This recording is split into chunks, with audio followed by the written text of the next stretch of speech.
మీరే మొహం పెట్టుకుని నా ఇంట్లో అడుగు పెట్టారు? మేము చేసిన తప్పేమిటి బాబు? తప్పు మీరు చేసినా మీ కూతురు చేసినా ఒకటే. రాము, సీత మా కూతురే, కానీ నీ భార్య అయ్యా. అదేమంత తప్పు చేయలేదు. అవునండి, ఆవిడదేముంది తప్పు? నేను సాధించలేకపోయిన దాన్ని తనైనా సాధించేటట్టు చేద్దామని పట్టుదలతో చదివించాను, ఉద్యోగం చేయడానికి కూడా అనుమతిచ్చాను. అదే నేను చేసిన పెద్ద తప్పు. తప్పెవరిదని అడగటానికి రాలేదు బాబు మేము. మరి భరణం అడగటానికి వచ్చారా? విడాకులు తీసుకున్నప్పుడు నా దగ్గర ఏం లేదు. ఏ డబ్బు కోసం కన్నబిడ్డను వదిలేసి అమెరికా వెళ్ళిందో, ఏ డబ్బు కోసం నా జీవితాన్ని దెబ్బతీసి నా గుండెల్ని పగలగొట్టిందో, ఆ డబ్బుని ప్రతీకారంతో సంపాదించాను. ఈ రోజు వడ్డీతో సహా ఇవ్వగల స్థితిలో ఉన్నాను. తన కూతుర్ని అడ్డం పెట్టుకుని మీ కూతురు నాకు లాయర్ నోటీస్ ఇప్పించి అవమానించిందే, ఇలాంటి దాన్ని నేను సహించను. నిన్ను అవమానించే నీచురాలు కాదు బాబు నా కూతురు. నీచురాలు కాకపోతే మరేమిటి? తను కన్నబిడ్డ చావు బతుకుల మధ్య కొట్టుమిట్టాడుతుంటే ఎవరితోనూ అమెరికా వెళ్ళింది. కన్నబిడ్డ కన్నా మరొకరు సాంగత్యం కావాల్సి వచ్చిందా మీ కూతురికి? ఇక్కడ నేను ఆఫీసులో రాత్రి పగలు కష్టపడి ఏ మగాడు సహించలేని అవమానాల్ని దిగమింగాను. మరొక తల్లి రొమ్ముపాలతో నా బిడ్డను బతికించుకుని తల్లి తండ్రి అన్ని నేనే అయి పెంచాను. అంటే మా మనవడు బతికే ఉన్నాడా? కాదు, నా కొడుకు బ్రతికే ఉన్నాడు. అయితే నువ్వు మరో పెళ్లి చేసుకోలేదా? మరొక పెళ్ళ? ఈ ఒక్క పెళ్ళే 100 జన్మలకు సరిపడినంత గుణపాఠం నేర్పింది నాకు. నాకు కావలసింది భార్య కాదు, నా కొడుకు భవిష్యత్తు. అందుకే వాడికి తల్లి చచ్చిపోయిందని చెప్పాను. ఎందుకో తెలుసా? రేపు వాడి తల్లి చెడిపోయిందని తెలియకూడదు. రాము, నువ్వు నా కూతురి మీద లేనిపోయిన అపరందలు వేస్తున్నావు. అది నీతి సైన పనులేమో చేయలేదు. నువ్వు మగవాడు కనుక నీ నాలుగు కడ్డు వేయకుండా మాట్లాడుతున్నావు. అంటే మీ కూతురికి అవినాష్కి సంబంధం లేదా? నా కూతురని చెప్పుకుంటున్న మీ మనవరాలు అవినాష్కి పుట్టింది కదా? రాము, నీ మాట మీరుండొచ్చు, కానీ అది నీతి తప్పింది కాదు బాబు. మీరిద్దరూ విడాకులు పుచ్చుకునేటప్పటికే అది నేను తప్పింది. ఆ మాట నీతో చెప్పడానికి నీ కోసం ఊరంతా పిచ్చి దానిలా తిరిగింది, కానీ నువ్వు దొరకలేదు. మున్ని నిజంగా నీ రక్తం పంచుకు పుట్టిన బిడ్డే బాబు.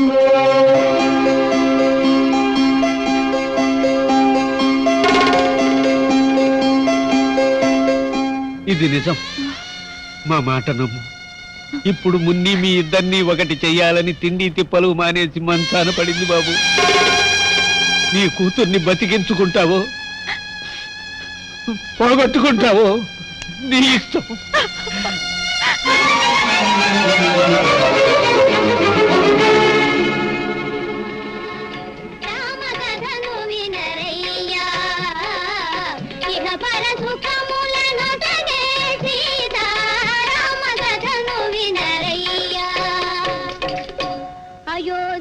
నగరానికి రాజు దశరథ మహారాజు. డాడీ, మా మమ్మీ చనిపోయిందని మీరు నాకు అబద్ధం చెప్పారు. ఎవరు కన్నపిల్లలకు అబద్ధం చెప్పరు. ఇప్పుడు మా మమ్మీ ఎవరో నాకు తెలిసింది. ఎవరో అన్నమాట విని రాముడు సీతకి అన్యాయం చేశాడు. నా మమ్మీకి అలా జరగకూడదు. మీకు నేను మమ్మీ కావాలంటే మమ్మీ ఇంటికి రండి. మిస్టర్ రాము, అనుమానం పెనుభూతం. అది మనిషిని, మంచిని, విచక్షణ జ్ఞానాన్ని చంపివేస్తుంది. అగ్ని సాక్షిగా పెళ్లి చేసుకుని మనసు ముడివేసుకుని ఒకే ప్రాణంగా సంసారం చేసిన మీరు పిచ్చి అనుమానాలతో విడాకులు పుచ్చుకోవటం న్యాయంగా ఉందా? మగజాతే గర్వపడే రీతిలో భార్యను చదివించావు, ఉద్యోగం ఇప్పించావు. ఉద్యోగం కోసం బయటకు వచ్చే ఆడవాళ్ళందరూ దిగజారుతారా? చెడిపోతారా? ఉద్యోగం చేసి ఏ మగవాడిని ఎవరు అనుమానించరు. ఆడదనేది మాత్రాన అనుమానించాలా? అవమానించాలా?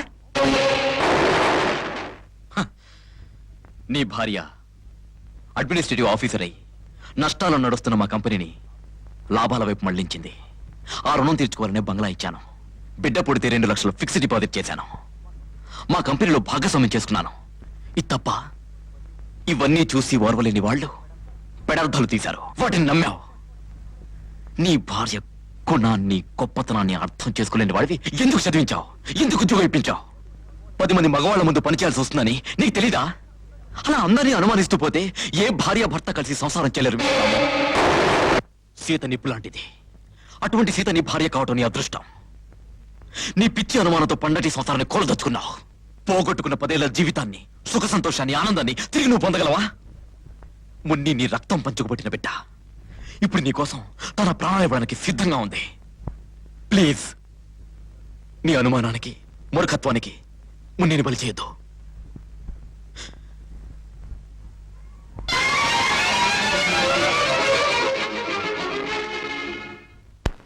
మమ్మీ, నువ్వెందుకు వచ్చావు ఇక్కడికి? కొడుకు తల్లి దగ్గర కాక ఇంకెక్కడికి వస్తాడు? నువ్వు నా కొడుకు ఎలా అవుతావు? నువ్వు నాకు పాలు ఇవ్వకపోయి ఉండొచ్చు, కానీ నన్ను కన్నది నువ్వే. నీ కడుపున పుట్టినవాడు నీ కొడుకు కాక ఏమవుతాడు? నువ్వు నన్ను డబ్బా పాలతో పెంచినా నువ్వే నా తల్లివి. మీ నాన్న కంటే నీకు అహంకారం ఎక్కువ. ఆ తండ్రి రక్తమేగా నీలో ప్రవహించేది. ముందు నువ్వు ఇక్కడి నుంచి బయటకెళ్ళు. నేను వెళ్ళను, ఇక్కడ ఉండటానికే వచ్చాను. నా చెల్లిని బ్రతికించుకోవడానికి వచ్చాను. ఎవర్రా నీ చెల్లెలు? అది నా కూతురు. దానికి ఒంట్లో బాలేదు. పో బయటికి. నేను వెళ్ళను, నాకు నా చెల్లెలు కావాలి. తీరా చెయ్యి. ఎవరా నీ చెల్లెలు? నా కొడుకు చచ్చిపోయిన తర్వాత మీ నాన్న మరో పెళ్లి చేసుకున్నాడు. దానికి పుట్టినవాడిగిరా నువ్వు. మా డాడీ మరొక పెళ్లి చేసుకున్నారని నీకెవరు చెప్పారు? ఎవరో ఎందుకు చెప్పాలి? అందుకు సాక్ష్యం నువ్వే ఉన్నావుగా. నువ్వు చాలా పొరపాటు పడ్డావు. మా డాడీ మళ్ళీ పెళ్లి చేసుకోలేదు. నువ్వు నాకు పాలు ఇవ్వలేదు, డబ్బా పాలు ఇవ్వమన్నావు. నేను జబ్బున పడి సీరియస్ గా ఉన్నప్పుడు అమెరికా వెళ్ళిపోయావు, అవునా?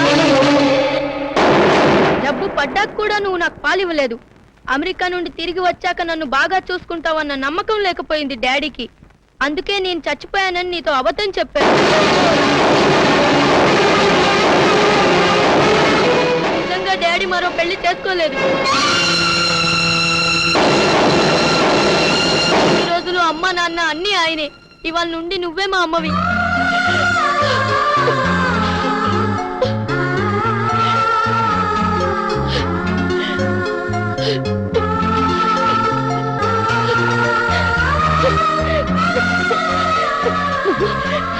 నువ్వు చెప్పింది నిజమా? తల్లితో ఎవరైనా అబద్ధం చెప్తారా? నిజంగా నువ్వే మా మమ్మీవి. మున్నీయే నా చెల్లెలు, నేనే నీ కొడుకుని. బాబు,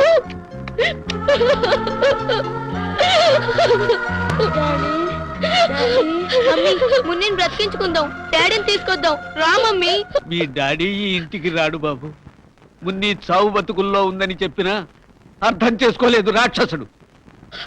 అవును, నేను రాక్షసుండే.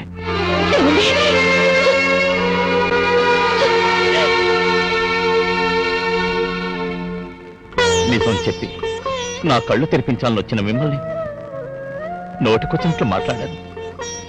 చెప్పుడు మాటలు నమ్మి దేవత లాంటి భార్యను అనరాని మాటలని దూరం చేసుకున్నాను.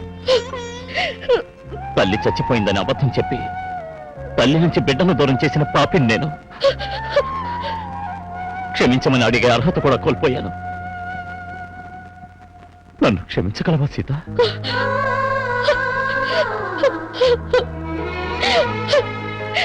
మీరు మీరు నన్ను అడుగుతున్నారా?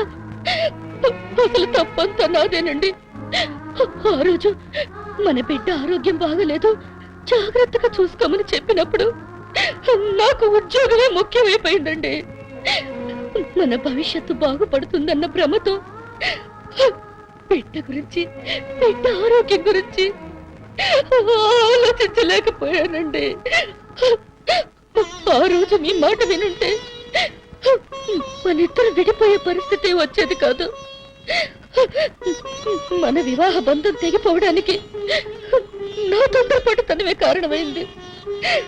మీ మాట వినకుండా ఈ ఇంటి గడప దాటి వెళ్ళాను. మీకు దూరం అయిపోయాను. నన్ను క్షమించండి.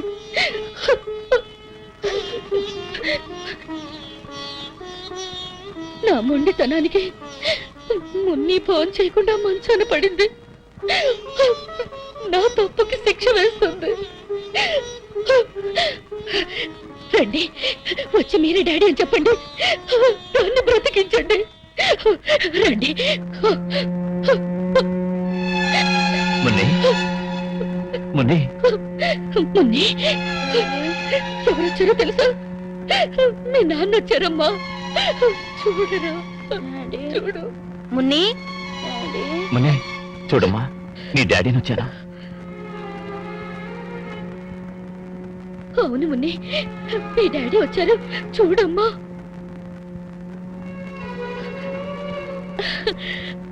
మీరు రాజా డాడీ, నాకు నా డాడీయే కావాలి. లేదు మున్ని, ఈయన మీ డాడీ. కాదు, మీరు నా డాడీ కాదు. మమ్మీ చెప్పింది నిజం, ఈయనే మన ఇద్దరు డాడీ. మరి ఈ విషయం నాకు ముందు ఎందుకు చెప్పలేదు? తాతయ్య అమ్మమ్మ మా ఇంటికి వచ్చాకేగా నాకు ఈ నిజం తెలిసింది. ఈయనే మన ఇద్దరు డాడీ, ఈవిడే మన ఇద్దరు మమ్మీ.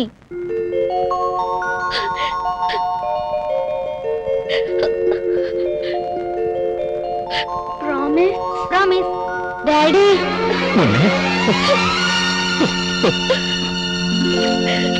దయచేసి ఇప్పుడు నేను ఎందుకు వచ్చానబ్బా? ఎందుకు వచ్చానంటారేంటండి? నేను వీళ్ళ విషయం ఫోన్ చేసి చెప్పాను కదా. ఓహో, జ్ఞాపకం వచ్చింది. ఈ మతి మరపు ఒకటి. బ్రహ్మం ఫోన్ చేసి చెప్పేంత వరకు మీ ఇద్దరి మధ్య విభేదాలు ఉన్న సంగతి నాకు తెలియదయ్యా. 4 చాడించి బుద్ధి చెబుదామని వచ్చాను. ఏమిటి సుఖం? థ్యాంక్స్ రా మనోళ్ళు, ఆ పని మీరే చేసేశారు. ఎనీవే, మీ మధ్యన అనుమానం తొలగిపోయి ఒకటయ్యారు. We are happy. అదేనండి, మరి అనుమానం పెద్ద గొళ్ళె ఉన్నారు. ఇలాంటి గొళ్ళాలు ఉండబట్టే ఎన్నో సంవత్సరాల గొళ్ళాలు ఊడిపోతున్నాయి. అసలు ఈ గొళ్ళాల విషయం మర్చిపోయి హాయిగా సుఖంగా ఉండండి. శుభమస్తు.